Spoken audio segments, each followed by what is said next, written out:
યુવાન મિત્રો છે તેમની સાથેથી વાતની શરૂઆત કરવી છે. શું નામ છે આપનું? અજય વાસાણી.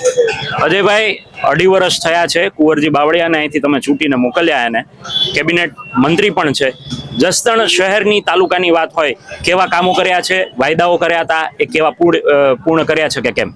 નામ જોગ તો નહીં કહું, પરંતુ જસદણની જનતા જાણે છે અત્યારે કેટલા વિકાસના કામ થયા છે. જસદણ શહેરની વાત કરો તો રોડ રસ્તા, પાણીના પ્રશ્નો ઘણા પણ અત્યારે મુશ્કેલીઓ થઈ રહી છે. પરંતુ આમ જનતા અત્યારે એવું માની લે છે ક્યાંક ને ક્યાંક ભાજપ સરકાર અત્યારે પોલીસને આગળ કરીને અત્યારે ક્યાંક કામ કરાવી રહ્યો અને કાયદેકીય રીતે કરે છે, એટલે જનતા પણ અત્યારે ડરી ગઈ છે.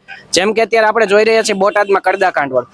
અને જસદણ તાલુકાની વાત કરીએ તો જસદણ તાલુકાની અંદર વારંવાર રજૂઆત કરવા છતાં આટકોટ જસદણ હાઈવે, રાજકોટ ભાવનગર હાઈવેમાં જે આટકોટના ખાડાઓ છે છતાં અહીંયા જસદણના છે કે ઘણી વખત કામ આવેદન આપવા છતાં કામ નથી થતા.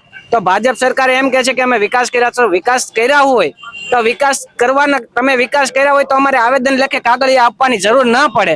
એટલે હું તો જાજુ નહીં કહું, પણ અમારા વડીલ મિત્રો શ્રીને પૂછો કે આગળ અત્યારે ભાજપની કામગીરી કેવી છે.